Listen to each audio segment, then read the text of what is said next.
Hello friends, स्वागत आहे तुमचं माझ्या युट्यूब चॅनल मध्ये।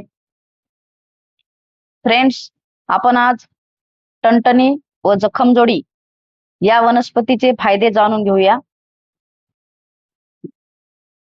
फ्रेंड्स, निसर्गाने आपल्याला अनेक वनस्पती देऊन आपल्यावर उपकारच केले आहेत असे म्हटले तर चुकीचे ठरणार नाही, कारण निसर्गाने अनेक रोगावर उपचार म्हणून विविध वनस्पतीची देणगी दिलेली आहे। फ्रेंड्स, आज आपण टणटणी किंवा जखमजोडी या वनस्पती औषधीच्या गुणधर्माबाबत माहिती घेऊया। टणटणी जखमजोडी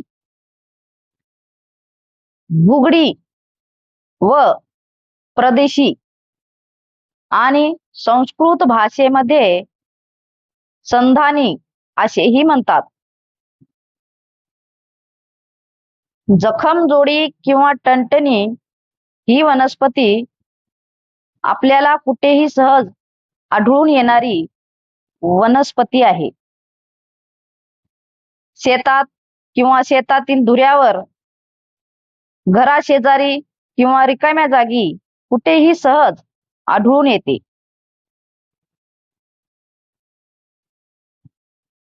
जखमजोडी या पानाचा आकार चपटे पान दिसून येतात, तसेच हे पान थोडेसे जाडसर असतात। त्यास पिवळी छोटी छोटी फुले उमटतात। जखमजोडी नावाप्रमाणेच ही वनस्पती व्यक्तीला किंवा शेतकऱ्यांना काम करत असताना जखम होते तेव्हा हे जखमजोडीचे पाने घेऊन हाताने चोळून त्याचा रस काढायचा असतो आणि तो रस हिरव्या कलरचा असतो आणि तो रस जखमेवर टाकायचा आणि चोळलेला पाला जखमेवर ठेवून हलकी पट्टी बांधली जाते।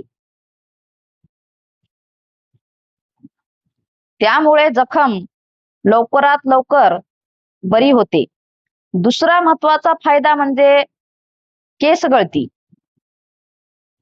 केस गळती थांबवण्यासाठी किंवा केस पांढरे होत असतील तर खोबरेल तेल घेऊन जखमजोडीचे 10-15 फुलं घेऊन तेलामध्ये टाकून उकळावे व रोज या तेलाने डोक्यावर मालिश केली तर केस गळती व पांढरे केस होणारे थांबतात। जखमजोडीचा आणखी एक फायदा म्हणजे मुतखडा। मुतखडा रोगावर नियंत्रण ठेवता येते व हा आजार कमी होतो। त्यासाठी जखमजोडीचे 7 ते 8 पाने घेऊन त्यास चोळून रस काढून घ्यावे व सकाळी तो रस पिल्याने मुतखडा या रोगावर लाभ होतो। टणटणी किंवा जखमजोडी हा रस डायबिटीज, शरीरातील उष्णता कमी करण्यासाठी मदत करते। 4 ते 5 पाने चावून खाल्ले तर सुद्धा फायदा होताना दिसून येतो।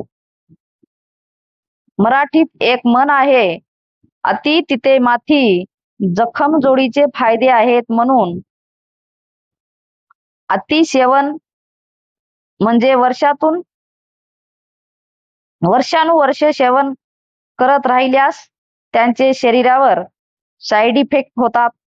म्हणून 10 ते 15 दिवस याचा उपयोग केला तर शरीरावर चांगलेच फायदे होताना दिसून येतात।